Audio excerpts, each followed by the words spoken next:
Boker Tov, Shavua Tov, à tous et à toutes. Baruch Hashem, content de vous retrouver pour une excellente semaine, un Shavua Tov, que des bonnes nouvelles. Beaucoup d'Aslacha pour David Ben Aïcha, dans sa parnassa, dans tous les Inyanim, la refoua pour tous ceux qui ont besoin. La délivrance de Amalek, ça y est, on attaque là, demain soir au Chodesh Adar. Amalek, il va prendre sa trempe, comme on dit, pour définitivement.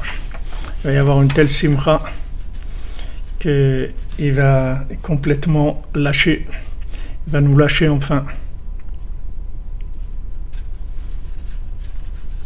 À quand le prochain voyage à Oman? Eh ben, c'est, si vous voulez, avec tout le monde, c'est au Chodesh Nissan, dans un mois.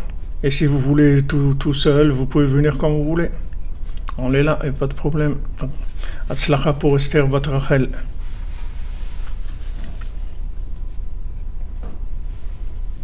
Il faut pour Gabriel Israël Ben Yael.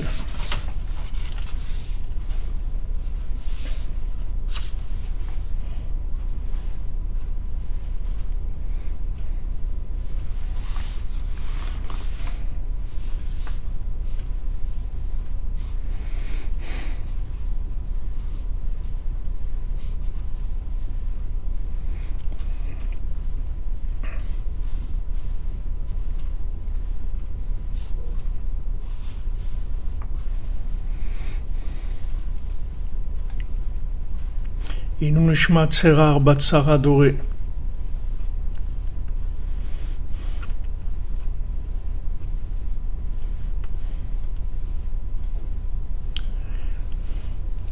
Voilà les amis, on commence la semaine, Shavua Tov. Donc demain soir c'est Rosh Chodesh Adar pendant 2 jours, mardi et mercredi. Et 2 semaines après ça sera Purim. C'est le mois où il y a beaucoup d'ouverture, ouais, dans la simcha, comme vous dites, beaucoup d'ouverture. Il va falloir profiter pour être besimcha. Bien sûr, comme d'habitude, Amalek va essayer de nous empêcher d'avoir de la simcha, comme d'habitude. Il faut Hashlema pour Simcha Bat Miriam. Et Rabbeinu il va nous aider. Zivou pour Moshe Jonathan Ben Baya. Rabbeinu va nous aider à lutter contre Amalek, à avoir de la simcha, Bezat Hashem.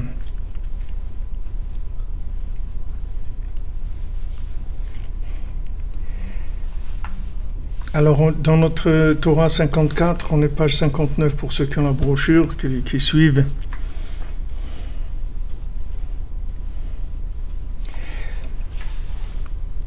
Que toute la Torah entière, elle a été donnée pour ça. C'est-à-dire pour les Dabka Marshavta Balma Deate. Toute la Torah a été... Amen. Toute la Torah entière, elle a été donnée pour ça. Elle a été donnée pour qu'on attache notre pensée au Olam Haba. C'est vous pour Bertrand Ben Sylvie.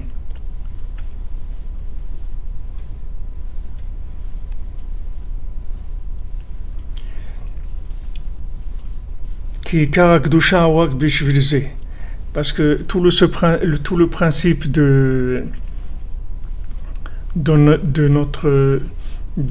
Gdusha, la sainteté, pourquoi on nous a demandé la sainteté, pourquoi on nous a demandé de nous comporter de façon sainte par rapport à beaucoup de choses dans ce monde, comme on dit, de se sanctifier. Toute la sanctification, c'est juste les clés d'accès au Olam Haba, c'est-à-dire c'est les clés d'accès au monde futur. C'est uniquement pour ça. Les Dabek Be'orach Hayim, pour s'attacher à la lumière de vie. Zivuk pour Hana Bat Viviane. Et pour tous ceux qui ont besoin de Zivugim Bezat Hashem. Comme shkatuv vechai bahem, le olam shekulo tov. Comme c'est écrit, et tu vivras dedans, c'est-à-dire dans le pratique des mitzvot, pour le jour qui est entièrement bon. C'est-à-dire qu'en fait, ce monde-là, c'est juste un moyen de se connecter à l'autre monde. Alors Hachem il nous a donné des mitzvot. Il a donné 7 mitzvot pour les Bnei Noach, 613 mitzvot pour l'homme Israël. Et en fait, tout ça, c'est juste une méthode pour se connecter à l'autre monde. Mais ce monde, il n'est pas essentiel, c'est-à-dire il n'a pas un but en lui-même, si ce n'est que celui-là. C'est-à-dire dans chaque chose qu'il y a dans ce monde, il y a un but qui est caché dans la chose, des fois les plus révélés. Et maintenant, quand Hachem nous a donné des conseils, qu'il nous a donné des conseils, comme c'est écrit que les mitzvot ce sont des conseils, Hachem nous a conseillé les chemins à prendre, les attitudes à avoir pour pouvoir être connecté à l'autre monde. Donc, c'est ce monde-là en lui-même, c'est-à-dire si on cherche ce monde-là comme but, et vous allez, en fin de compte, on va se rendre compte qu'il n'existe pas. Parce que ce monde-là, quand on dit ce olam-là, il n'existe pas, ce monde n'existe pas, qu'est-ce que ça veut dire qu'il n'existe pas? Voilà, il est devant nous, un truc, il y a les oiseaux qui chantent, il y a des choses merveilleuses. Pourquoi il n'existe pas? Parce que, en fait, c'est comme une passerelle ou une connexion. Vous n'allez pas vous attarder sur la passerelle parce que la passerelle, elle est faite pour vous connecter à autre chose. Donc ce monde, il existe en tant que monde connecteur à l'autre, et à ce moment-là, il existe de façon extraordinaire. À ce moment-là, il est merveilleux, comme il chante notre ami du Rav Eli Cohen. Bonjour, bonheur, c'est super, c'est extraordinaire. Si maintenant on sait qu'il y a un autre monde. Mais si maintenant on cherche ce monde-là, alors vraiment malheur à nous parce qu'on va être très déçus. On va être très déçus par les gens, on va être très déçus par l'argent, on va être très déçus partout,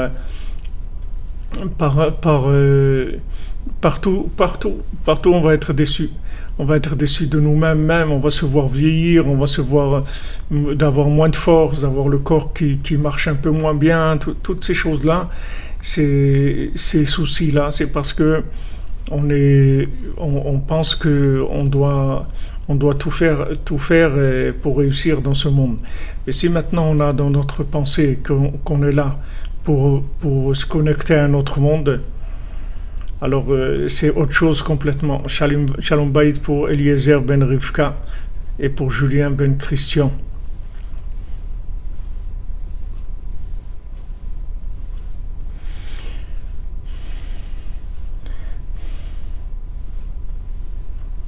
Supra, je ne sais pas ce que c'est. Qu'est-ce que ça veut dire supra?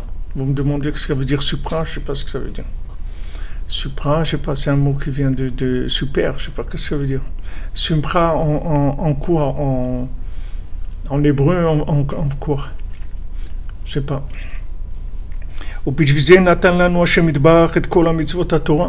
C'est pour ça qu'Akadosh Baruch Hu nous a donné toutes les mitzvot de la Torah. Zivuk pour Yahu ben Chana. כי השם יתברך שיער בדעתו כביכול שעל ידי רמ"ח מצוות אלו נוכל לדבק מחשבתנו בעלמא דעתה לפי העת והזמן והאדם והמקום. Parce que Baruch Hu, il a mis en place un système de connexion où il a dit voilà, avec les Remach Evarim et Shisa Gidim, on a dans notre corps 365 muscles et 248 membres. Alors, ce qui fait 613, et toutes les mitzvot, elles sont là pour nous permettre de nous connecter. Dans tout endroit, à tout moment, il y aura toujours un moyen de se connecter.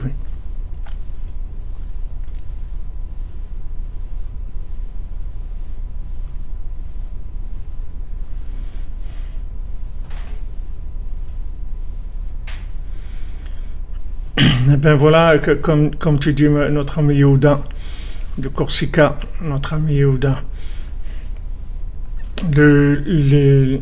On a commencé cette semaine, tu vois, cette semaine, on a la construction du Mishkan, on a commencé Shabbat avec la Parashat Shkalim, mais c'est extraordinaire parce que nous aussi on a fait la campagne c'était Parashat Shkalim. C'était dans la semaine de Parashat Shkalim, et c'est là où, dans la Parashat de cette semaine, dans Tetzavé, dans cette paracha-là, dans Trouma, alors c'est là où on commence à construire le Mishkan et avec tous les plans et tout ce qui va le financement, etc. pour le Mishkan. Donc ça vient avec le mois de Hadar, parce que c'est avec la simcha qu'on va y arriver, Bezat Hashem. Réussite pour Rivka Bat Sabrina dans votre travail, Vatzlacha. Simcha, c'est la joie. Voilà, exactement.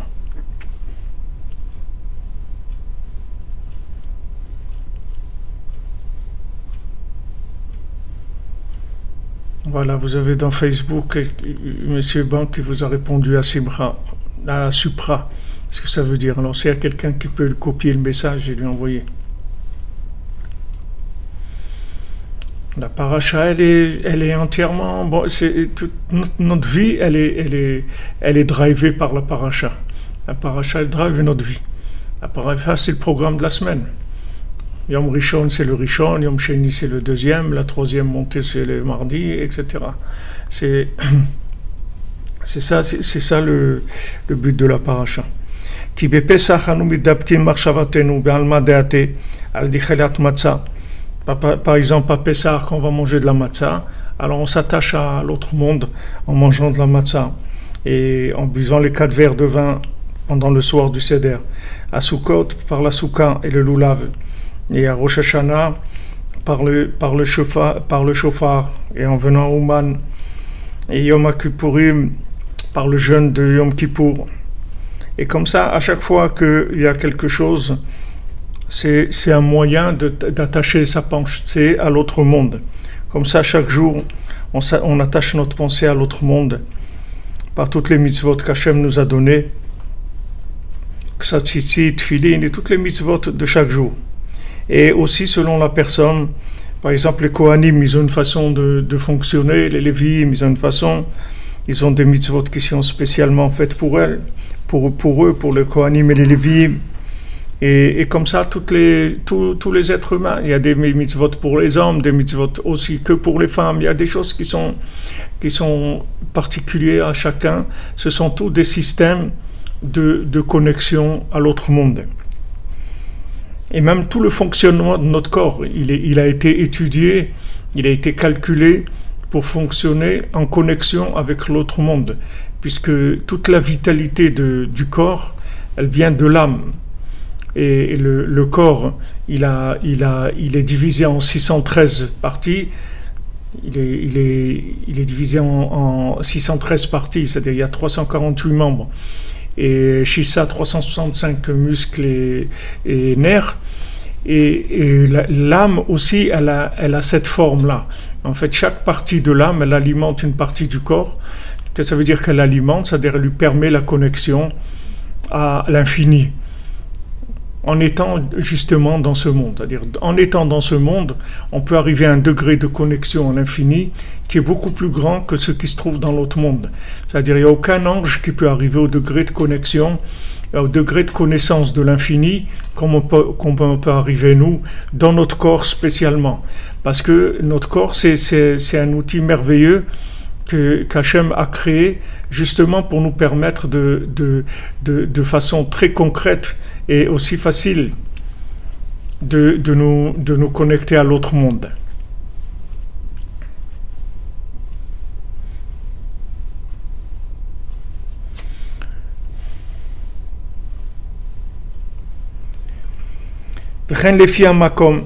Et l'endroit aussi. Et en Eretz Israël, par exemple, il y a des mitzvot qui sont faites spécialement pour Eretz Israël. On ne peut pas les faire ailleurs.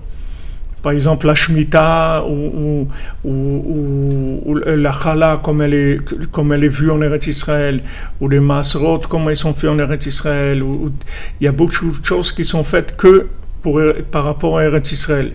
Donc l'endroit aussi, il a une façon de vivre pour connecter.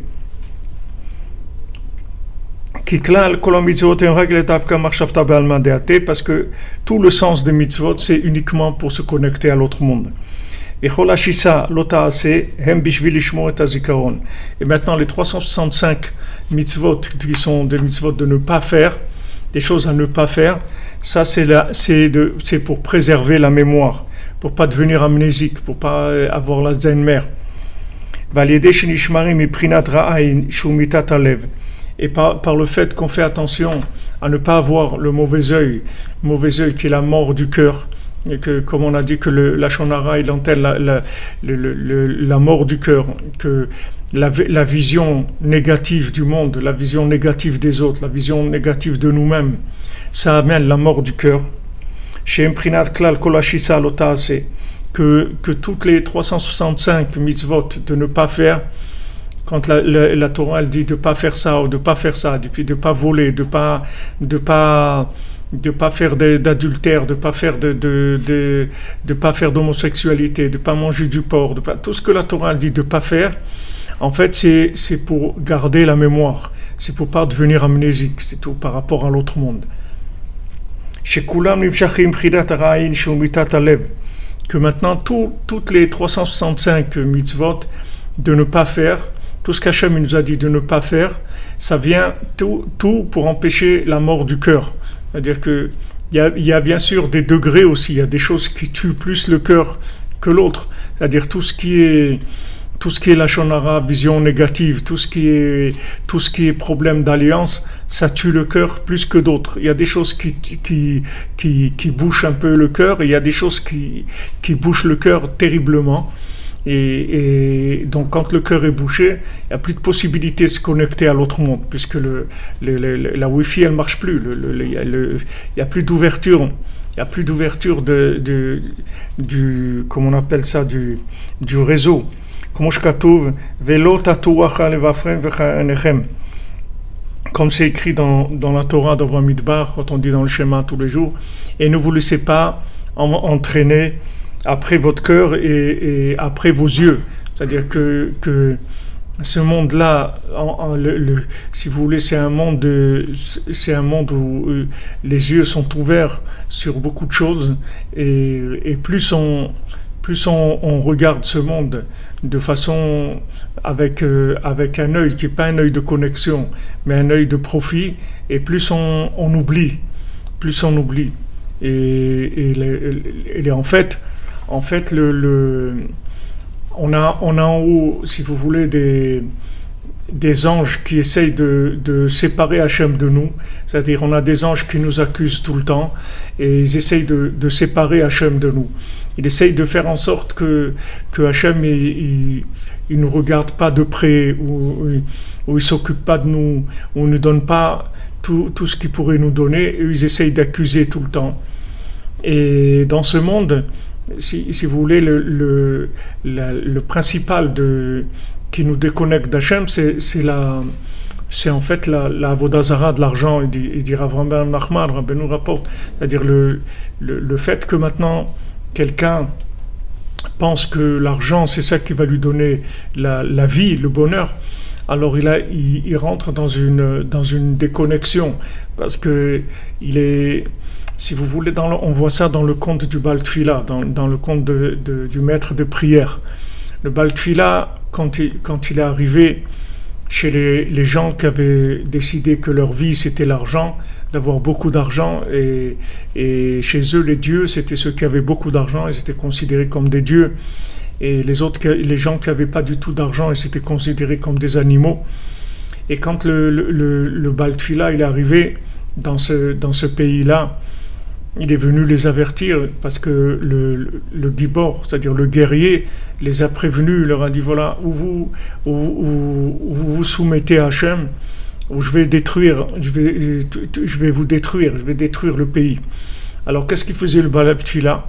Lui, il obtenait des rallonges du guerrier, c'est-à-dire il lui demandait bon, laisse-leur un peu de temps, laisse-leur un peu de temps, le temps qu'ils fassent tchouva.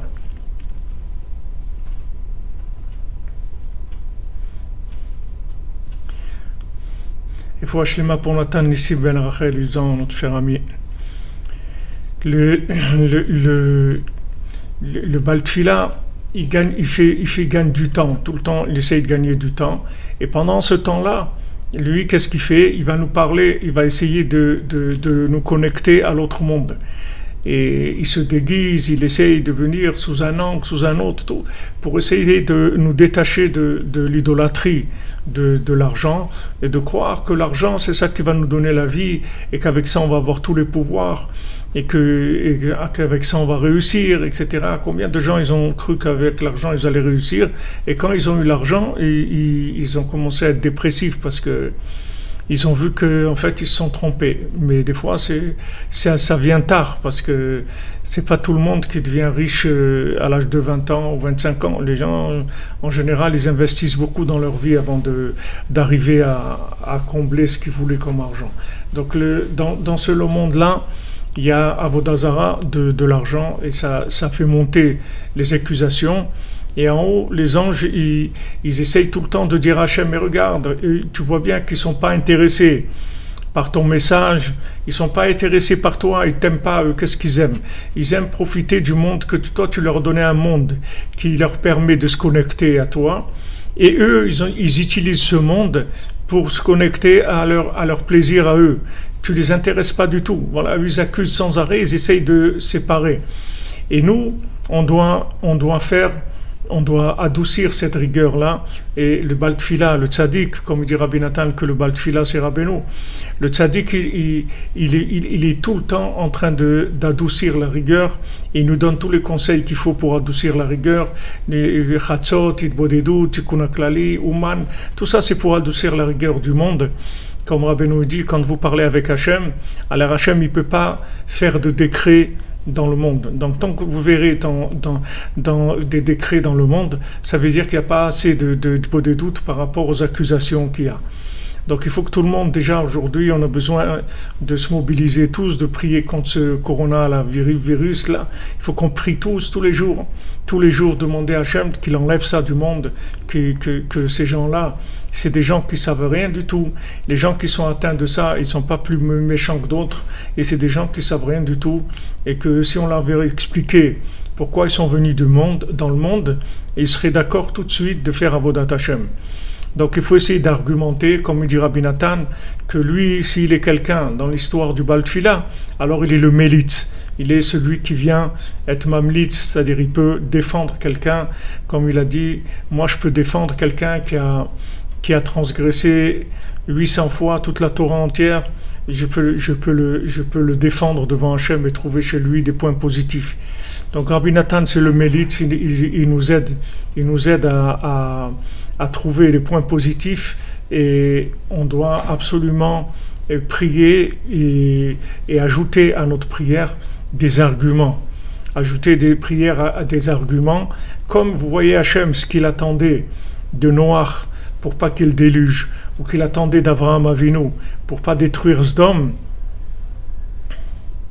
Il faut demander. Il faut dire il faut avec Ratzot Itbodedut déjà c'est sûr qu'on adoucit énormément. Mais quand on fait la Itbodedut, il faut demander précisément, puisque maintenant il y a ce problème-là dans le monde, il y a des gens qui meurent, il y a des gens qui souffrent, il y a des gens qui ont peur, il y a des gens qui travaillent plus, il y a des gens qui n'ont pas de quoi manger, c'est quelque chose qui est extrêmement dangereux pour le maintien du monde. Donc on a une obligation de prier et d'argumenter. Donc la prière, c'est pas difficile de demander à Hachem de rentrer dans les doutes que Hachem il enlève cette chose-là du monde, et deuxièmement donner des explications, des arguments, de dire que en fait tous les gens qui font du mal, ou tous les gens qui mangent des chauves-souris ou des trucs comme ça, c'est parce qu'on leur a pas expliqué ce que c'était la vie. Si on l'avait expliqué avec les mots qu'ils comprennent, c'est sûr qu'ils auraient adhéré à la vérité. Donc on demande à Hachem qu'il soit patient, parce qu'on va y arriver. On va y arriver. Quand on a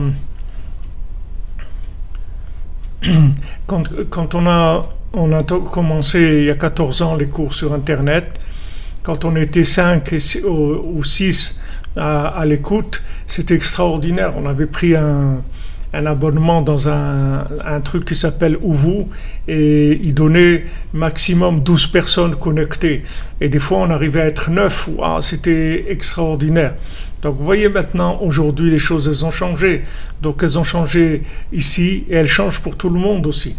Il y a une recherche de la vérité, il y a une diffusion, il y a une diffusion de la parole divine qui se fait de façon beaucoup plus adaptée chaque jour. Beaucoup plus adaptée tous les jours. Donc cette chose-là,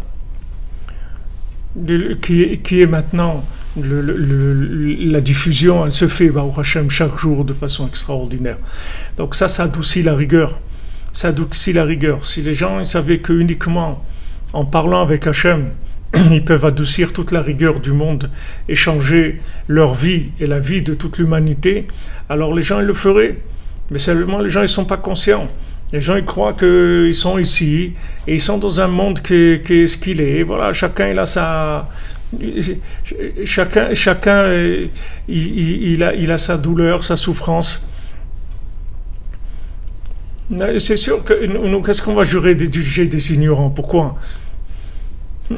Et François Aurélien, c'est les anciens, il fait partie des anciens, parmi les premiers qui nous écoutent. Non, et c'est Amen, que Hachem il ouvre. Voilà, Baruch Hachem, il y a une dame, une certaine Madame Ruth qui va commencer à traduire en anglais les cours, qui va faire les, comment on appelle, le sous-titrage en anglais des cours. Bezrat Hachem. Voilà, nous on amène le virus de Breslev pour lutter contre le virus de coronavirus et pour couronner Hachem. Nous allons couronner Hachem. Et la couronne d'Hachem, Rabbeinu dit, dans la Torah 6, dans l'Écoute Moran, on l'a fait avec le point positif qu'il y a dans chacun.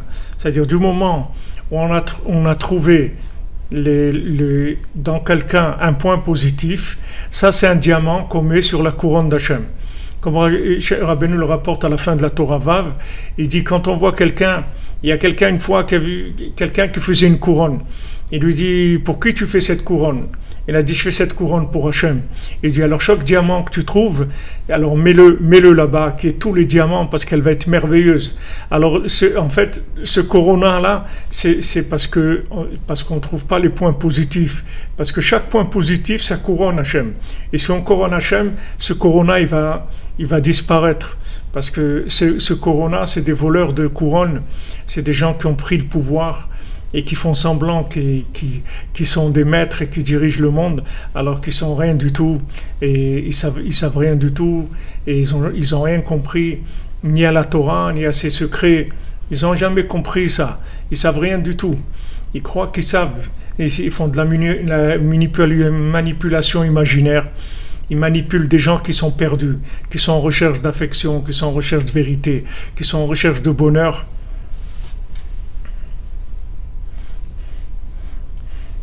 Réussite pour Boujam Aben Milouda, Bezrat Hashem, pour son travail. Vous comprenez? Il y a beaucoup de bien dans le monde. Il y a du bien. Rabbeinu nous apprend qu'il y a du bien dans chacun. Et Rabbi Nathan, il nous dit que Azamra. Il a dit Noch Azamra, que chercher les points positifs. Donc maintenant, à force de juger mal les gens, alors il y a ce virus-là, il est né de ça. Maintenant, nous, on doit trouver des diamants pour la couronne. La couronne d'Hachem, elle n'a pas assez de diamants. Elle n'a pas assez de diamants, elle n'est pas assez belle, elle n'est pas assez resplendissante par rapport à ce qu'elle doit être. Donc on doit trouver des points positifs dans chacun. Rabbeinu, il a dit, Rav Ben Nachman, il rapporte dans Korvéon, Rabbeinu, il a dit, il va arriver un moment où quelqu'un qui va faire quelque chose de bien, de simple, comme par exemple se laver les mains avant de manger du pain, qui va faire Netilat Yadayim, il sera un chidouche comme le Baal Shem Tov à son époque. Donc regardez à quel niveau on est d'obscurité, et cette obscurité, en fait, elle n'est faite pour faire resplendir les diamants. Parce que quand il y avait un peu de lumière, il y avait des diamants qui ne se voyaient pas trop parce que la lumière l'empêchait de les voir. Maintenant qu'il y a plus d'obscurité, ces diamants ils ressortent et voilà, ils brillent. ils brillent d'eux-mêmes, puisque le diamant, Rabbeinu dit dans l'écoute Moharan, que le diamant dans la Torah Kiev, dans la Torah, c'est pour ça que je me rappelle, ne croyez pas que je connais tout par cœur. Je me rappelle parce que c'est la Torah Kof Yud Bet, c'est Kiev. Alors, le Rabbeinu dit que le diamant, il a de la lumière de par lui-même. Quand Hachem, il a dit à Noach de faire une fenêtre, il a dit fais une fenêtre pour l'arche. Et alors, il y en a qui disent que c'était une fenêtre mamash, et il y en a qui disent que non, c'était une pierre précieuse qui éclairait l'intérieur de l'arche. Alors maintenant, si vous voulez, les gens, il y a des gens qui sont des pierres précieuses. Mamash, on est arrivé à trouver chez eux quelque chose d'extraordinaire. Et il y a des gens que pour l'instant, ils sont sur une phase où ils sont vraiment dans l'obscurité.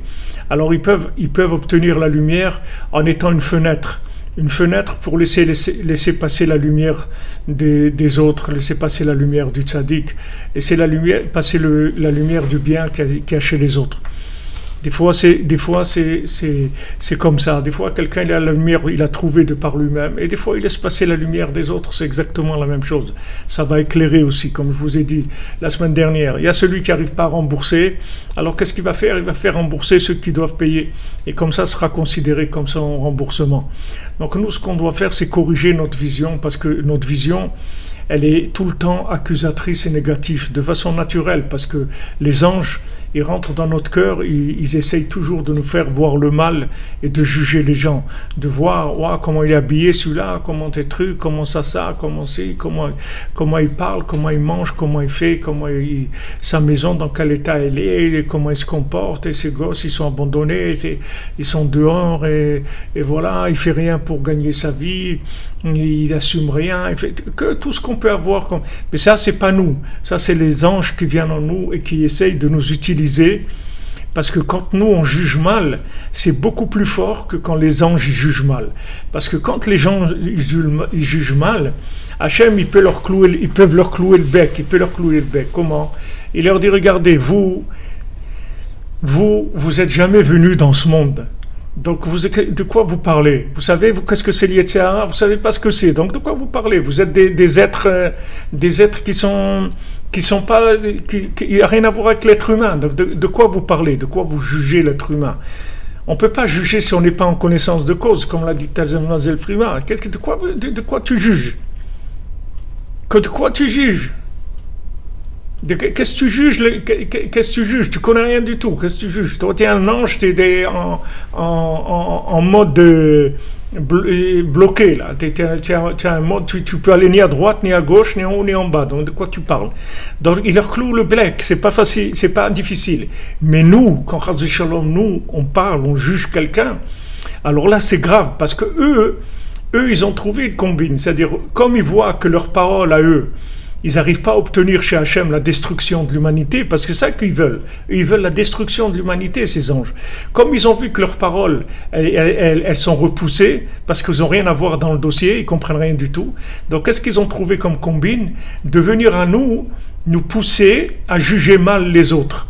C'est-à-dire, le travail qu'eux, ils veulent faire, mais ils n'arrivent pas à le faire, ils veulent faire par nous. Mais ne croyez pas que c'est nous, c'est des anges qui viennent et qui nous incitent à ça. Donc il faut repousser à chaque fois ça. Et si des fois on tombe, alors on se reprend tout de suite. Si maintenant on a vu quelqu'un, il parle au téléphone à la synagogue, un truc, des fois on dit quand même, il parle au téléphone, on dit, mais peut-être c'est ces femmes qui doivent accoucher, ou il y a un dégât des eaux à la maison, ou un enfant est tout seul, il l'a appelé à l'école, et truc, c'est normal, qu'est-ce qu'il y a? Il a sûrement avoir quelque chose d'important. Il faut s'habituer à retourner, parce que eux, ils essayent de nous attraper à chaque fois avec leur jugement négatif. Et nous, on doit le repousser. Nous, on doit faire sortir le diamant qu'il y a dans chacun. Et chacun a un diamant. Chacun est un diamant, puisque la vie, c'est un diamant. La vie, c'est un diamant. La vie, c'est la preuve qu'il y a un diamant en nous. C'est quoi la vie? C'est un secret. Vous croyez que les gens ils savent ce que c'est la vie? Ils vont vous dire, voilà, c'est le sang, le cerveau, le cœur, le truc, etc. Mais la vie, c'est quoi? Quand la vie, elle part, c'est quoi? Quand quelqu'un, son corps, il ne vit plus, Chazé Shalom, c'est quoi? Qu'est-ce qu'il a quitté? C'est quoi la vie? La vie, c'est le diamant, c'est l'âme qu'il y a dans la personne, c'est ce diamant-là, c'est cette merveille, c'est ce point d'infini qu'il y a dans chacun d'entre nous. C'est ça la vie. La vie, c'est l'infini, c'est pas le fini. La preuve, c'est que quand cette vie s'en va, il n'y a plus rien. Le corps, il va dans la terre et c'est tout, il est terminé. Ce qu'il y a dans ce monde, la vie, c'est quelque chose d'éternel, c'est quelque chose d'infini. Et ça, il y a dans chaque individu. Tout individu vivant, il a ça en lui. Donc nous, on doit le trouver, le chercher, le trouver. Et si on n'arrive pas à le trouver, au moins, il faut avoir la émouna, la confiance que ça y est, qu'il y a ça en lui. Rabbi Nathan, il dit, quand je vois quelqu'un, je suis sûr qu'il a quelque chose de bien en lui. Mais même quand avec sa bouche, il dit des bêtises, il dit de l'hérésie avec sa bouche, je suis sûr que c'est pas vrai ce qu'il dit. Il a pas ça dans son cœur. C'est des styles. Il a regardé un film ou il a regardé une émission d'un idiot qui lui a balancé des trucs ou n'importe quoi. Il a pris des choses de gens qui sont complètement à côté. Mais c'est pas lui. Lui, dans son cœur, c'est pas ça qu'il veut dire. Donc nous, pour lutter contre ce corona, il faut qu'on retape la couronne d'Hachem. Et mamash, c'est dans... J'ai vu plusieurs fois j'ai vu plusieurs fois ces jours-ci que le conte que Rabbeinu, c'est pas le conte lui-même, le conte je l'ai vu qu'une fois, mais j'ai vu plusieurs fois des allusions sur le conte, sur ce conte-là de la mouche et de l'araignée que Rabbeinu a raconté. C'est le 7e conte dans les contes de Rabbi Nachman. Le 7e, c'est la mouche et l'araignée. Et quand Rabbeinu a raconté ce conte-là, il a raconté après avoir voyagé beaucoup. Il a fait beaucoup de voyages, et des voyages très surprenants, comme Rabbeinu faisait tout le temps. Des voyages surprenants où personne ne savait où il allait, ce qu'il faisait. Et il y avait quelqu'un qui l'accompagnait, un certain Rav Shmuel qui accompagnait Rabbeinu. Et quand il a raconté, c'était impressionnant, parce que Rabbeinu il disait à Rav Shmuel, tu dis au cocher de lâcher les rênes des chevaux, de les attacher et de les laisser aller tout seuls. Et après, ils se rendaient compte, Rav Shmuel, qu'ils étaient arrivés à un endroit qui était à des centaines et des centaines de kilomètres de l'endroit où ils étaient, et ils sont arrivés en quelques minutes, ils étaient là-bas. Donc c'était un voyage un voyage interplanétaire, mais sur la planète elle-même.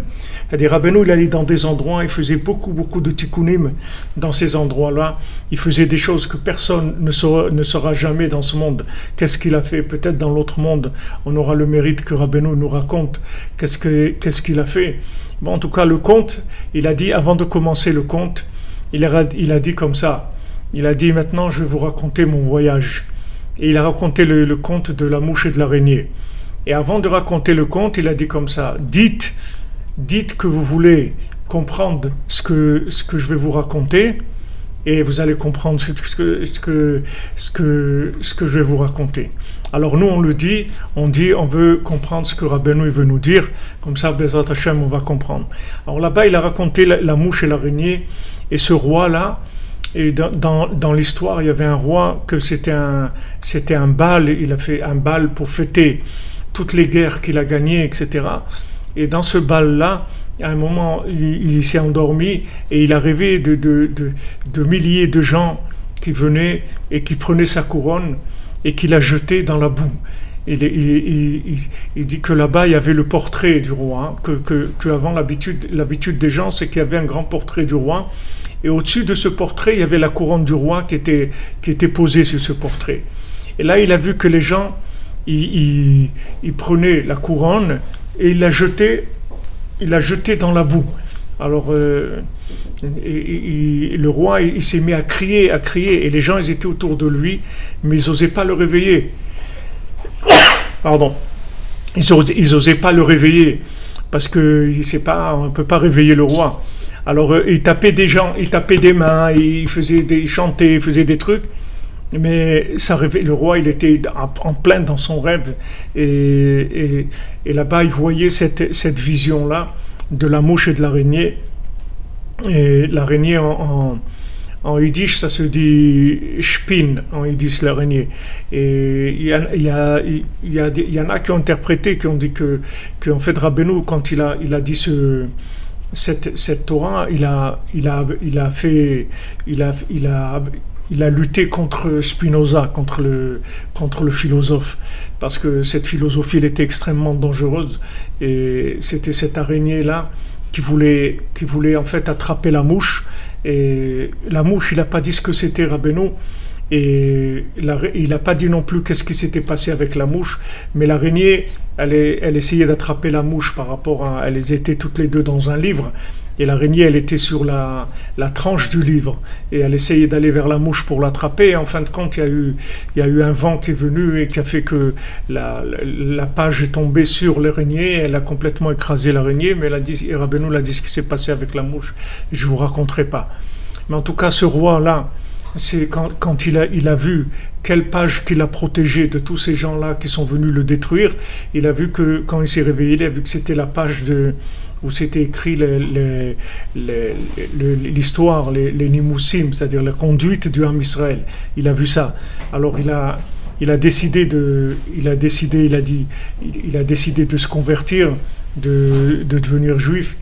Et après, il a dit, mais comment on va faire maintenant pour ramener tout le monde vers Hachem? Comment on va faire?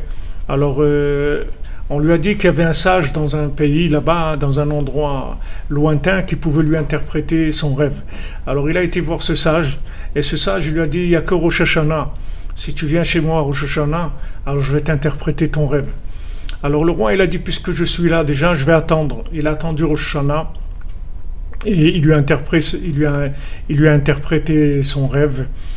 Et ce Rabbeinu là-bas, c'est une histoire très fermée. C'est pas une histoire qui est comme l'histoire du Chacham et du Tam, ou Baal Tfila, ou les 7 mendiants. C'est une histoire très, très dure à comprendre, c'est-à-dire qui est très dure à interpréter, à trouver des sources d'allusion.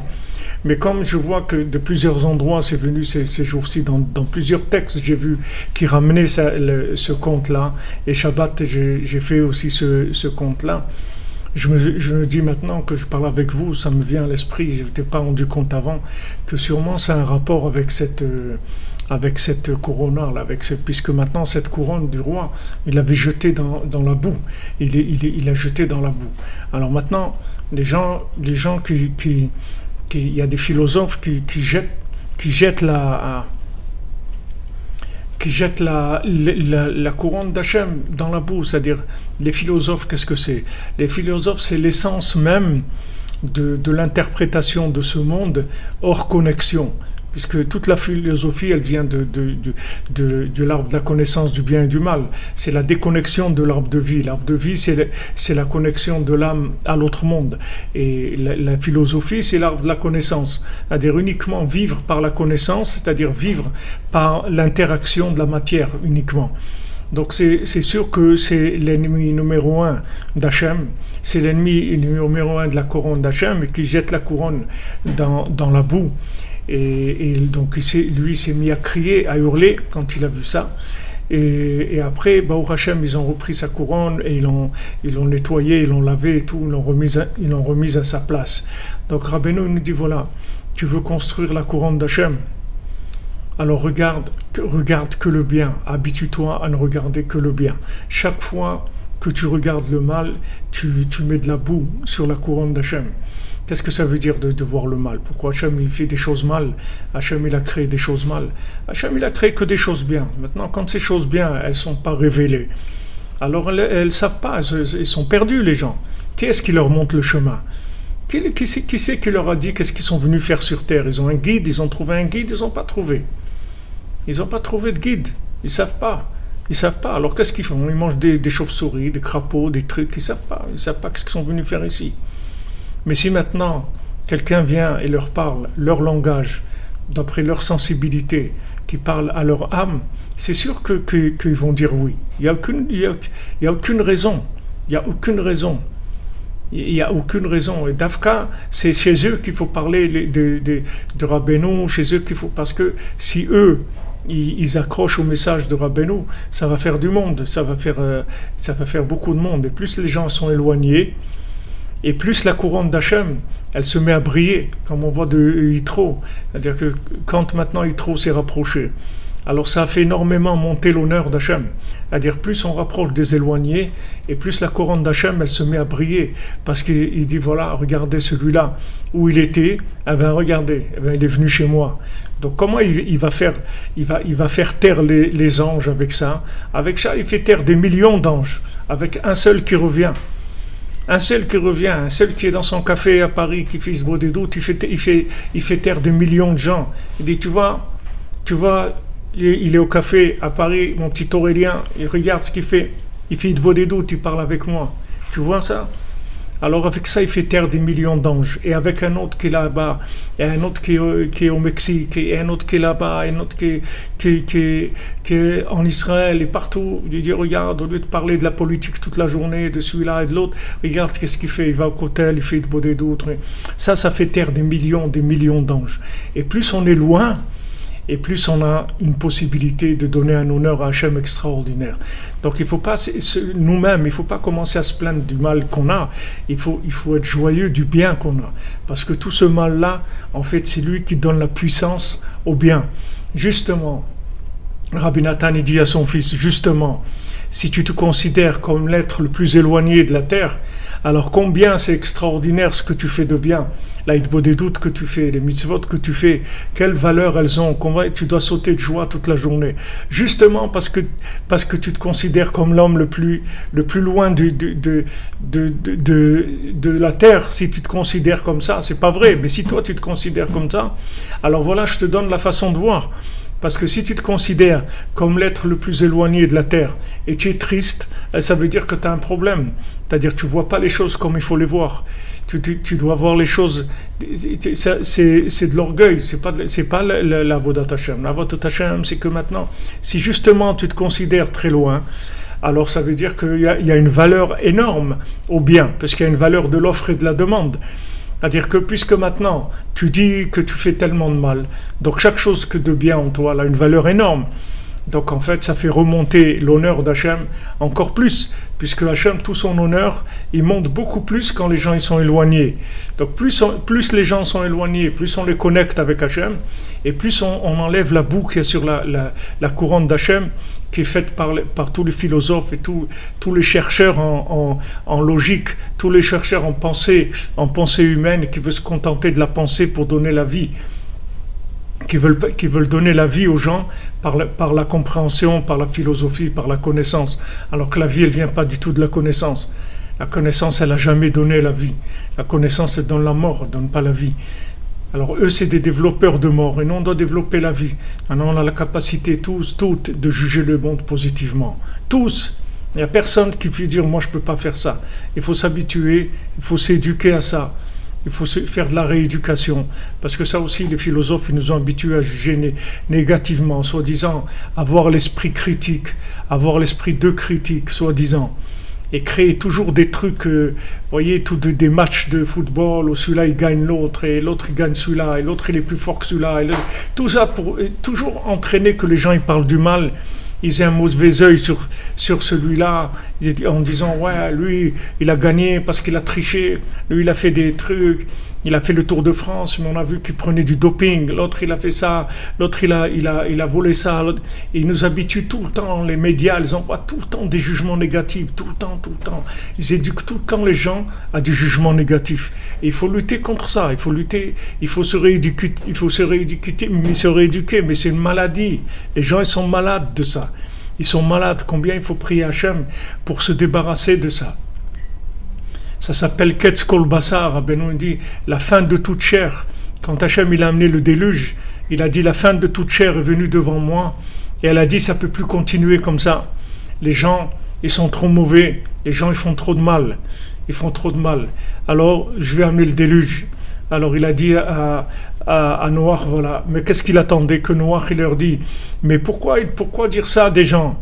Pourquoi dire Ketz Kol Basar? Pas du tout, c'est pas vrai. C'est pas vrai que ces gens-là, ils sont mauvais. Viens, on va se promener ensemble et on va voir qu'est-ce qu'il y a de bien. Eh ben, tu vois, celui-là, il travaille pour nourrir sa famille. Il les a pas abandonnés. Il aurait pu dire, bon, débrouillez-vous, tout. Tu vois, il travaille pour nourrir sa famille. Celui-là, regarde, il a aidé quelqu'un qui était en difficulté. Il est venu, il lui a amené de quoi manger. Regarde, celui-là, il essaye de trouver comment il va trouver une méthode pour soigner des gens qui sont malades. Alors voilà, il commence à trouver des points positifs. Et si Noach, il avait fait ça, il n'y aurait pas eu le déluge. Maintenant, c'est la même chose. L'histoire, c'est la même. Il n'y a pas quand vous voyez des choses comme ça, qui sont des problèmes, des virus comme ça, qui sont comme des épidémies, c'est comme le déluge, c'est des choses terribles. On a tous la possibilité de changer les choses. On a tous la possibilité. Rabbeinu nous dit, si tu fais Chatzot et Boedou, tu vas changer le monde. Tu vas changer le monde. Tu vas adoucir complètement la rigueur. Tu vas adoucir la rigueur du monde. Tu vas adoucir la rigueur du monde. C'est ces gens-là qui peuvent adoucir la rigueur du monde. Les gens qui parlent avec Hachem, les gens qui se lèvent la nuit et qui parlent avec Hachem, qui disent, s'il te plaît Hachem, please Hachem, por favor, Afak, s'il te plaît Hachem, s'il te plaît, c'est ton monde, tu l'as pas créé pour le détruire. Pourquoi ces gens ils souffrent? Qu'est-ce qu'ils savent? Viens, prends n'importe lequel. Demande-lui s'il sait qu'est-ce qu'il fait dans ce monde. Il sait pas, donc il tourne en rond comme un fou. Il sait pas ce qu'il fait ici. Il sait pas, c'est des paumés tous ces gens-là. Donc pourquoi le détruire? Voilà, on est en train de s'occuper, on est en train de traduire en chinois, et ces gens-là, ils vont te connaître. Laisse-nous du temps. On peut pas comme ça, on peut pas. Il faut de la patience, laisse-nous du temps. On va y arriver, tu vas voir. Voilà, on a l'obligation de faire ça. Parce que ne croyez pas que ces choses-là, comme on dit, ça n'arrive qu'aux autres. C'est pas stam des gens comme ça. Toute cette souffrance-là, elle monte. C'est pas Hachem, il voit la souffrance.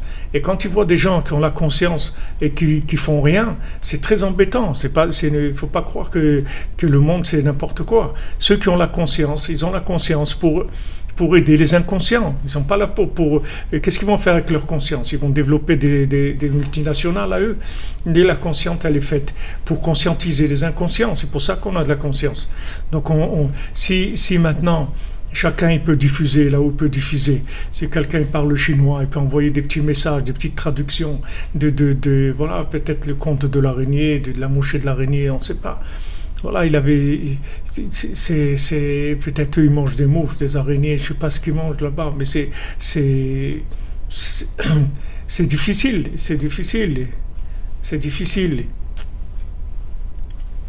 Hachem, il est que générosité, il n'y a aucune rigueur sur Hachem. Mais seulement, il y a des anges en haut qui ont de la rigueur. Il faut acheminer pour Emmanuel Ben Daniel.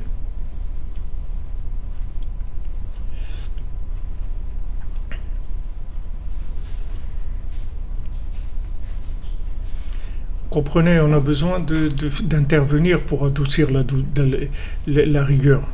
Ça dépend de nous. L'homme, il est capable d'adoucir la rigueur. Le plus grand pouvoir qu'il y a de jugement sur terre et dans le ciel, c'est l'homme, c'est l'être humain. Délivrance pour Antonella Batzora, Bézant Hachem. Exactement. Quand il y a la conscience qui est une conscience logique, alors ça donne de la rigueur. Mais quand c'est une conscience qui vient de la connaissance du cœur, ça donne uniquement que de la miséricorde. La connaissance qui est de la connaissance du cœur, elle donne de la miséricorde.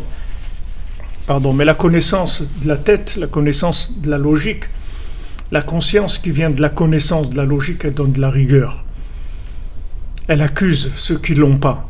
Mais la conscience qui vient de la connaissance du cœur, il n'y a aucune rigueur dans cette connaissance du cœur. Il n'y a aucune rigueur. Quand des gens ils ont de la rigueur par rapport aux autres, et ils jugent les autres, ils jugent ceux qui ne font pas, c'est parce que ces gens-là, leur conscience, c'est une conscience de connaissance du cerveau. Et comme maintenant cette conscience qui vient de la connaissance du cerveau, elle a été fabriquée par le système nerveux, donc ça donne des nerfs sur tous ceux qui ne l'ont pas. Mais les gens qui ont fabriqué la conscience avec leur cœur, ils n'ont aucun nerf sur personne, ils accusent personne. Parce qu'ils savent très bien que ce qu'ils ont découvert, ça ne vient pas d'eux. Ça vient que Hachem il leur a envoyé un cadeau, c'est tout, qu'ils ont découvert la vérité. C'est tout, c'est les gens qui travaillaient au Mishkan, c'est des gens qui avaient la chokhma du cœur, chokhmat lev. C'est pas des gens qui avaient appris à l'université de la Sorbonne, c'est des gens qui avaient la chokhma du cœur. C'est-à-dire tout ce qu'ils obtenaient, c'était uniquement un cadeau d'Hachem par connexion. Donc ces gens-là, c'est sûr qu'ils n'allaient pas juger ceux qui l'ont pas, puisqu'ils savent très bien que ce qu'ils ont eux-mêmes, ça vient que d'un cadeau gratuit. Donc ils vont pas les juger les autres qui l'ont pas. Quelqu'un qui a reçu un cadeau, il ne va pas dire tu te rends compte, cet idiot-là, il n'a pas reçu le cadeau. Il ne va pas dire ça. Qui est-ce qui va accuser l'autre? C'est celui qui croit que là où il est arrivé avec sa tête. Alors il va dire voilà, l'autre il n'a pas. La conscience qui vient de la connaissance et donc qui a été développée par les nerfs, elle va donner aussi des accusations, comme les anges, c'est la même chose. Les anges, ce qu'ils voient, c'est quelque chose qui pense qu'ils sont comme ça. Et c'est vrai, les anges, ils ont une seule façon de voir les choses. Ils n'ont pas une possibilité d'avoir de la miséricorde. Ils ne peuvent pas avoir de la miséricorde parce qu'ils sont une pensée. Ils sont cette pensée-là. Mais nous, Baruch Hashem, on a le libre arbitre et on a une possibilité de faire des choix. Et notre choix, ça doit être de choisir de regarder le bien et de juger positivement. Alors quand on voit qu'il y a de la rigueur dans le monde, il faut réveiller la miséricorde en disant à Hachem, voilà, ils ne savent pas. Moi non plus, je ne savais pas. Tu ne m'as pas envoyé tu ne m'as pas détruit parce que je ne savais pas. Tu vois bien que tu as été patient avec moi, tu m'as fait cadeau que je sais. Alors eux aussi, c'est la même chose. Qu'est-ce que j'ai de plus qu'eux? Qu'est-ce que j'ai de mieux qu'eux? J'ai rien de mieux. Tu m'as donné à moi, tu m'as fait cadeau de découvrir le Rabbi Nachman, de découvrir la Torah. Alors fais leur cadeau à eux aussi, qui te découvrent. Et tu sais très bien que tout le monde a la possibilité de te connaître. C'est quelque chose de naturel chez l'être humain. Mais l'imagination les a rendus fous. On les a rendus fous avec l'imagination. Donc voilà, ils sont des esclaves. Ils travaillent comme des esclaves. On les exploite. On a montré même, il a montré une usine en Chine, une usine où les gens, ils sont là-bas dans l'usine depuis qu'ils naissent jusqu'à qu'ils meurent. Ils sont dans l'usine. Il y a tout dans l'usine. Il y a l'école, il y a les tout, et c'est des mariages entre les gens de l'usine. C'est tout. Alors ces gens-là, qu'est-ce que vous allez leur dire? Ils ont jamais vu d'autre chose dans le monde que cette usine-là. C'est une usine immense où il y a des milliers de gens qui travaillent. Et cette usine, c'est devenu une ville dans laquelle ils sont tous dans l'usine. Donc, qu'est-ce que vous allez leur dire? Il existe quoi? Il y a Ouman, il y a Tikkun HaKlali, il y a Rabbi Nachman, ils ne savent pas, ils vont vous regarder, ils ne vont pas comprendre de quoi vous parlez. Ils ne savent même pas qu'il existe autre chose que l'usine. Je ne sais même pas s'ils les laissent voir la télé ou peut-être qu'ils leur passent que des films qui ont été tournés dans l'usine. On ne peut pas savoir le niveau d'exploitation qu'il y a dans le monde. Alors comment ces gens-là, on va juger quelqu'un? On ne peut pas juger. Donc Rabbeinu nous dit, faites attention que Azamra. C'est-à-dire à chaque fois qu'on vous démontez que quelqu'un, qu'on vous fait voir négativement, vous reprenez tout de suite. Vous reprenez tout de suite, vous résistez, dites mais non, mais ça il a dû seulement avoir un problème, un truc, une urgence, un truc. C'est pas lui, ou bien il devait manquer vraiment de quelque chose, donc il l'a pris parce que j'avais une tante à Léa Shalom, Camilla Batioda à Léa Shalom. Une fois, il y avait un voleur qui était venu chez elle. Elle habitait à côté de Tel Aviv, un endroit qui s'appelle Drom Tsaala. Une fois, il y a un voleur qui sortait de chez elle avec des trucs. Elle l'a attrapé juste quand il sortait, il courait pour partir. Alors, elle lui a dit, mais viens, peut-être tu as besoin des choses, du manger, j'ai plein de choses dans la maison, viens, ne pars pas et tout. Le voleur, il s'est sauvé. Mais c'est des gens, c'est naturel chez eux. C'est-à-dire, c'est pas des gens, ils pouvaient pas imaginer qu'un voleur, il volait parce qu'il faisait quelque chose de mal. Si quelqu'un, il vole, c'est qu'il a besoin, alors il faut lui donner, c'est tout. C'est pas, pour eux, c'était automatique, c'était pas quelque chose, c'est pas des gens, c'est des gens qui étaient tellement bons, ils pouvaient pas imaginer cette vision-là, que quelqu'un, il vole, alors c'est un méchant. Il veut faire du mal.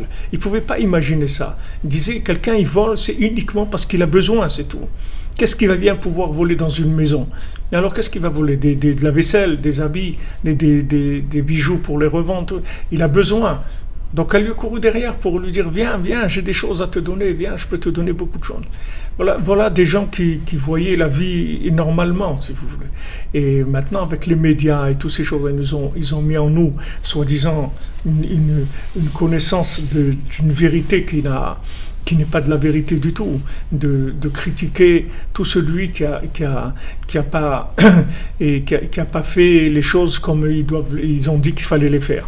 Alors vous avez le moindre petit truc sur le maire de Paris ou le truc, ils en parlent tous les jours, des dizaines d'articles, et voilà, il a envoyé des photos, et pourquoi il a démissionné, pourquoi il a envoyé des photos, qu'est-ce qu'on a à faire de tout ça, nous, dites-moi, qu'est-ce qu'on a à faire, nous, de tout ça?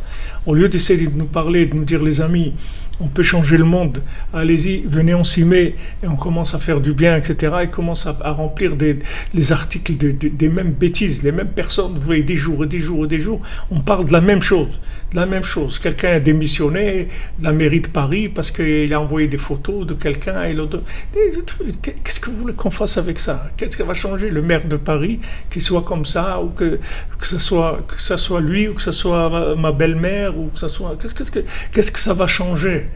Qu'est-ce que ça va changer?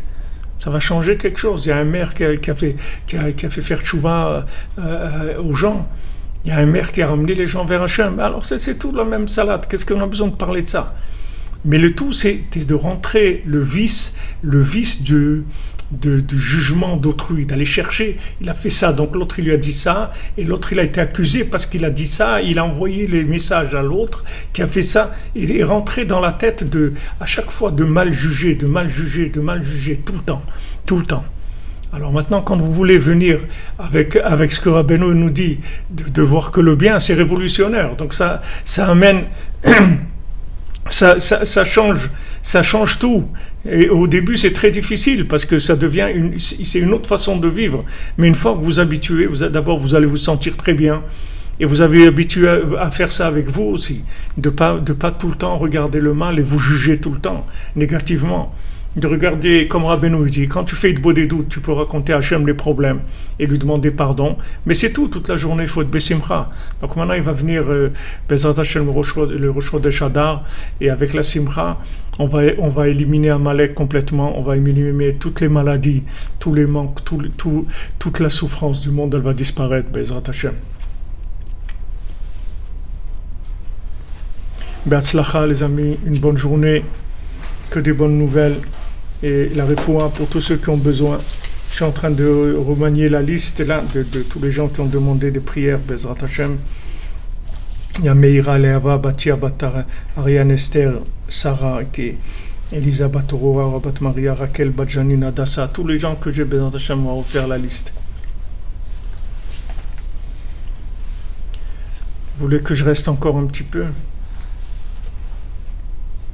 Moi je reste, j'ai pas de problème. Refoua Shlema pour Shimon Shukroun. C'est Shimon Shukroun, Bezrat Hashem, c'est Refoua Shlema. Pour le Rav Besançon, pour tous les malades, Bezrat Hashem. Voilà ce qu'on a vu aujourd'hui, que les yeux ils nous trompent, c'est l'imagination. Et nos yeux, ils envoient des images dans le cœur. Quand on nous a pas en voie tordue, alors après le cœur il s'éteint. Le cœur il s'éteint et après on passe dans le côté animal. Mais si maintenant on s'habitue à voir positivement, alors le cœur il va se réveiller, il va réveiller toute la divinité qu'il a en lui. Et après on va avoir une connaissance du cœur, et la connaissance du cœur c'est une autre connaissance complètement.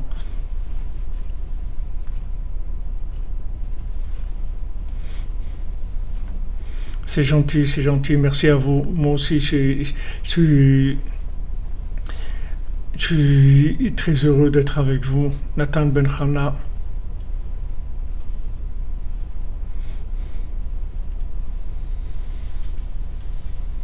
On va essayer de faire des cours en Hadar la nuit, c'est une bonne idée. On va essayer comme on dit, de mettre les rations, on va faire double ration. On va essayer, Bezrat Hashem. Bien sûr, c'est un travail quotidien, les pixels. C'est tout à fait normal, puisque maintenant, la vie, elle change. Tous les jours, il y a des nouvelles épreuves. C'est-à-dire, c'est pas quelque chose qu'on dit, ça y est, c'est bon. C'est pas bon. Tous les jours, il y a un mouvement. Ouais, c'est gentil à vous. Je voudrais bien, c'est-à-dire rester avec vous, Bémet, il faudrait que je reste avec vous. Alors peut-être ce qu'on va faire un petit peu, c'est que je vais vous lire rapidement le conte de la mouche et de l'araignée. Regarde, Betzalel. On a Betzalel ici, c'est lui qui construit le Mishkan, comme dans la paracha. On a notre cher Betzalel.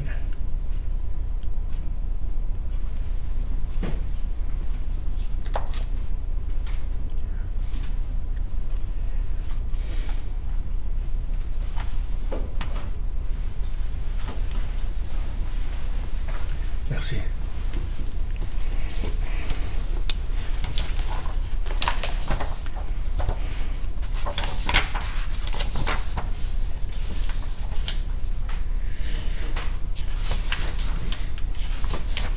Vous allez voir, il y a des points, des points dans le compte que je vous ai dit que 10% du compte.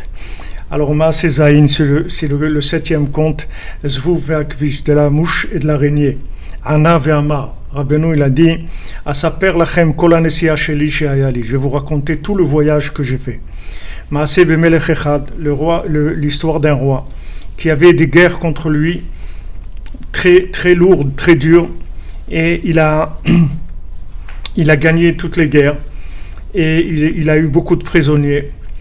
Et quand il a commencé à raconter l'histoire, Rabbeinu, il a dit comme ça, dites que je vous raconte tout, et vous allez pouvoir comprendre. C'est pas tout à fait comme je vous avais dit. Dites que je vous raconte tout.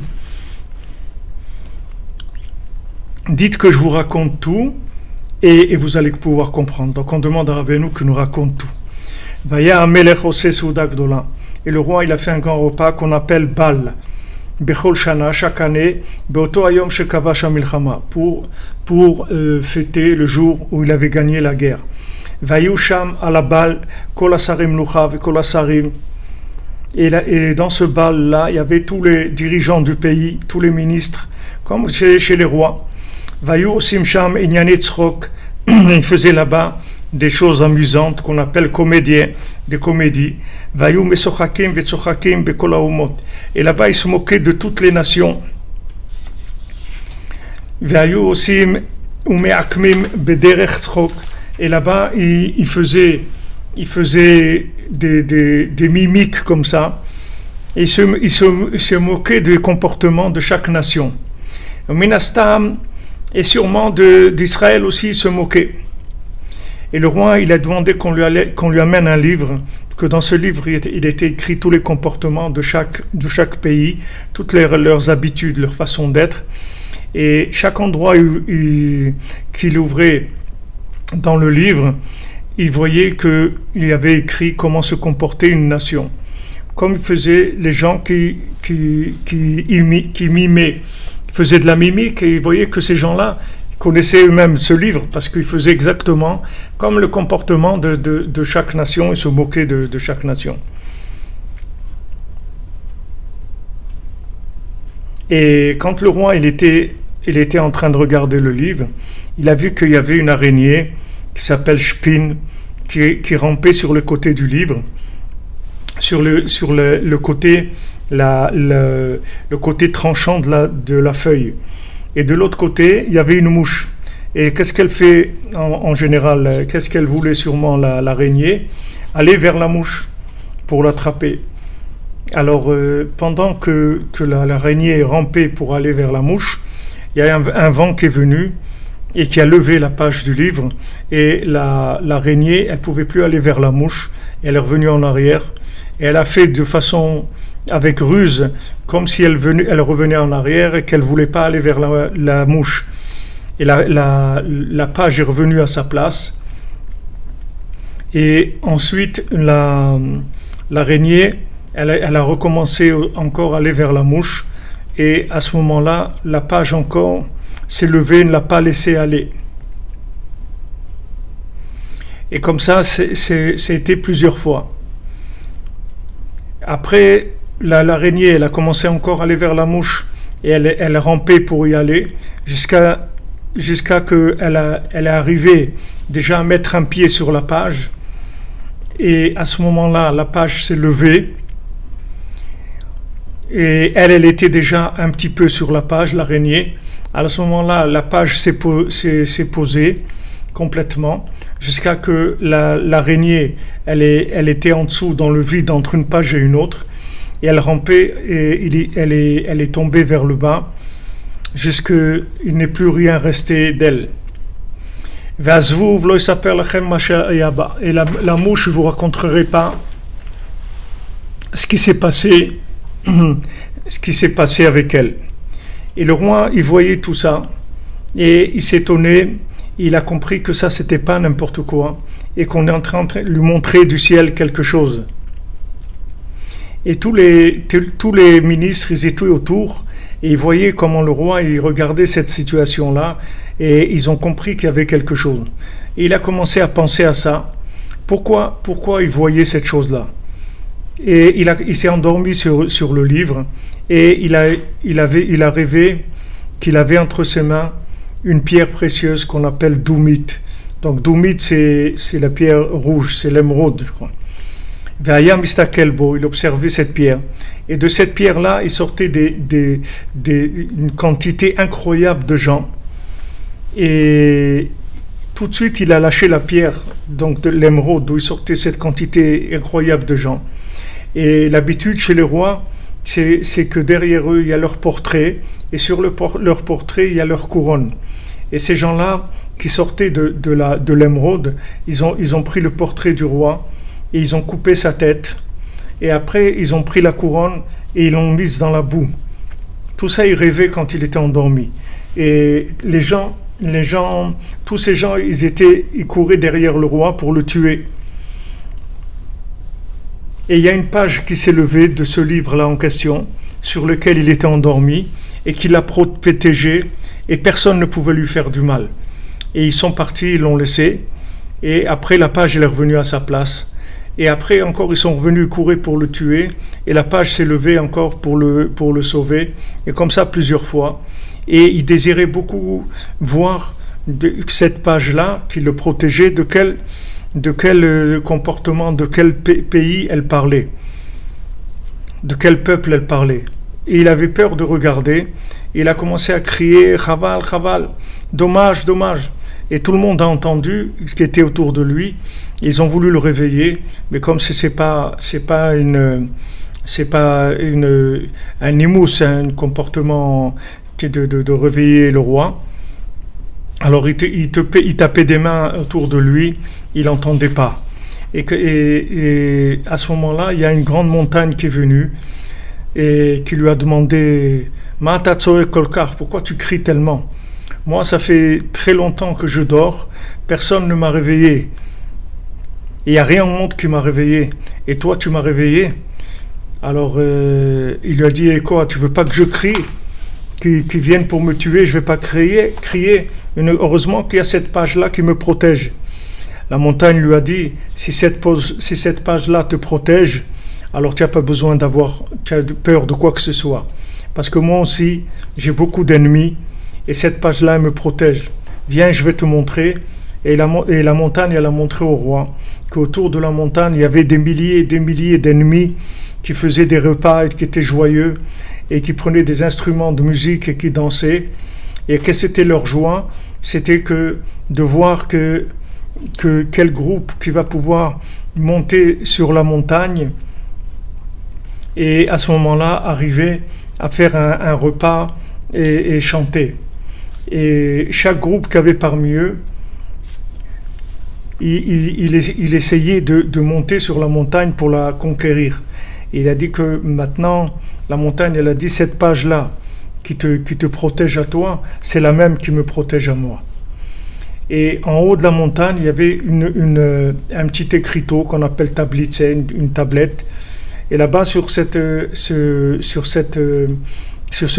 tablette, cet écriteau, c'était écrit les habitudes du peuple de la page qui protégeait. Mais comme la montagne était élevée, on ne pouvait pas voir ce qui était écrit.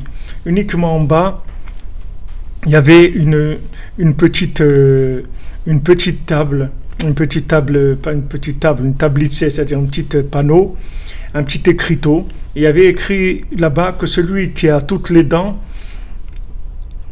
il peut monter sur cette montagne. Et Akadosh Baruch Hu, il a fait qu'il poussait là-bas une herbe dans cet endroit où on monte vers la montagne. Et celui qui arrive là-bas, quand il marche sur cette herbe, alors toutes ses dents, elles tombent. Et comme il n'a plus de dents, il ne peut pas monter sur la montagne. Que ce soit qu'il aille à pied ou à cheval, ça ne changeait rien. Dès qu'il passait, ou la charrette, elle passait sur les animaux, sur cette herbe-là, toutes les dents tombaient. Et là-bas, il y avait des montagnes et des montagnes de dents qui venaient de tous ces gens-là qui avaient essayé de monter. Alors, Bezrat Hashem, on va continuer, on va finir, ça va prendre un petit peu de temps encore.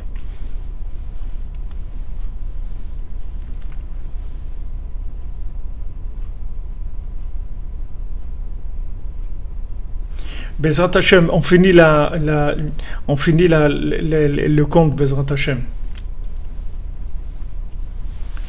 Je vous fais pas d'interprétation parce que si on commence à interpréter, on avance. Après, ils ont pris ces gens-là, c'est-à-dire les gens qui étaient sortis de l'émeraude et qui les ont.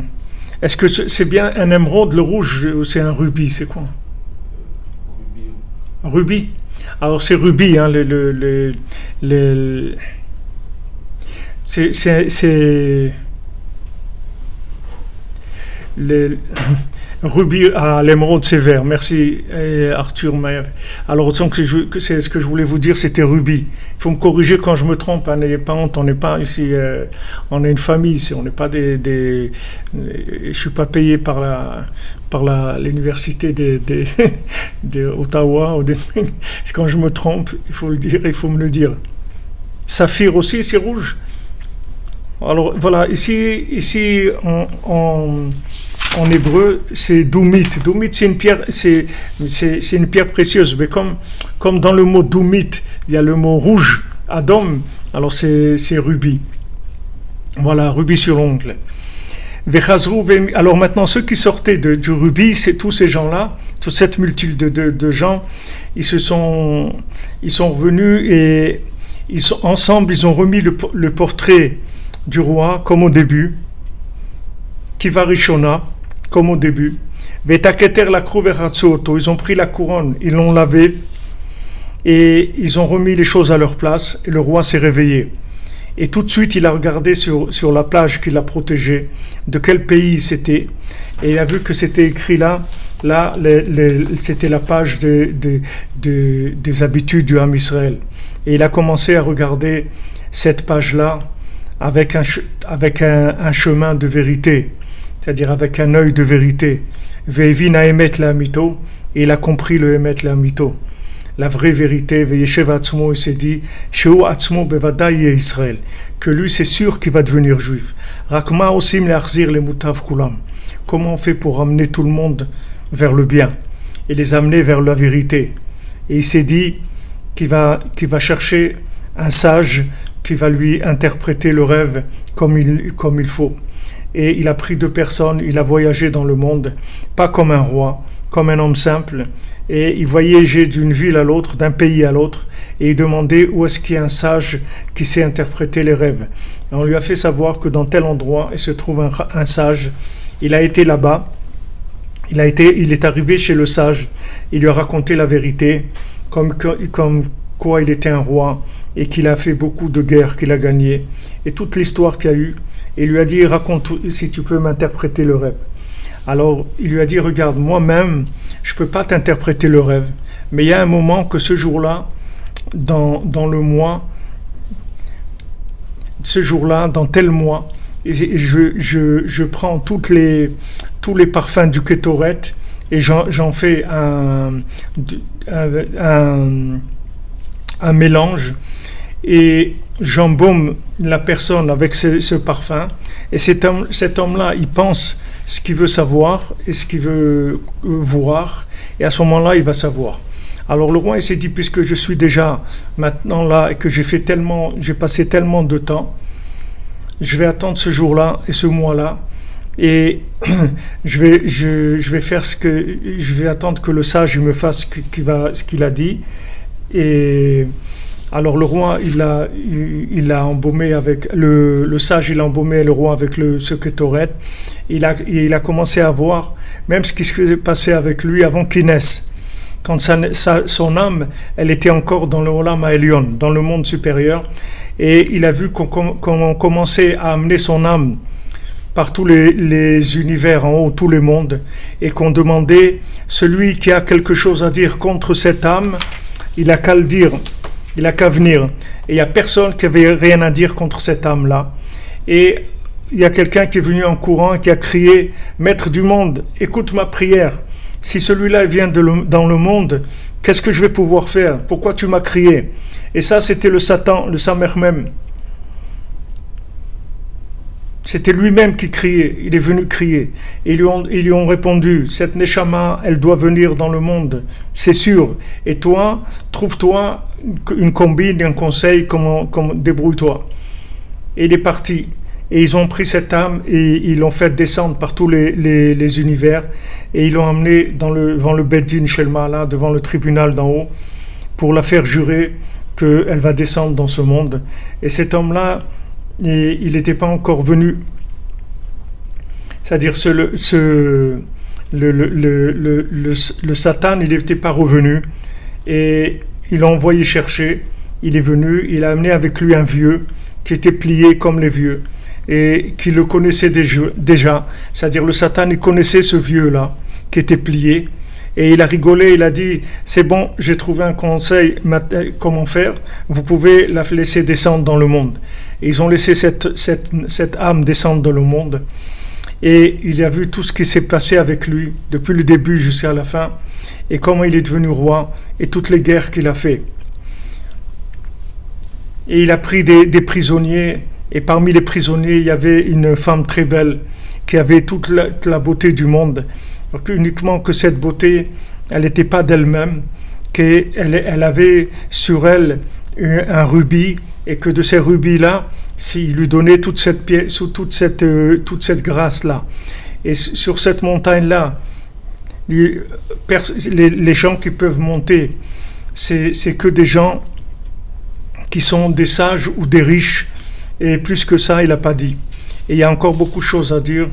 Et il a pris et à partir qu'il a pris des prisonniers jusqu'à la fin, ça n'a pas été raconté comme il faut. Alors, Mizmor le David Beborcho. Alors, Rabbeinu dit maintenant, Mizmor le David Beborcho, un chant pour David quand il se sauve. Hachem Marabut Sarai, Rabim Kamim Alai. Hachem, combien j'ai des malheurs, beaucoup se lèvent contre moi. Vate Hachem Magen Baadi. Kvodi Umerim Roshi. Et toi, Hachem, tu me protèges, tu protèges mon honneur, tu me lèves la tête. Koli el Hachem ekra, vaya aneni mehar kotchosela. Ma voix vers Hachem s'élève, appelle, et Hachem va me répondre de la montagne de sa sainteté. C'est la montagne en question. Ani shachavti vaishana. Moi, je me suis allongé et je me suis endormi. Hekitsoti, ça c'est quand le roi s'est endormi. Hekitsoti, je me suis réveillé. Loïra mirvavotam, je vais pas avoir peur des milliers de gens.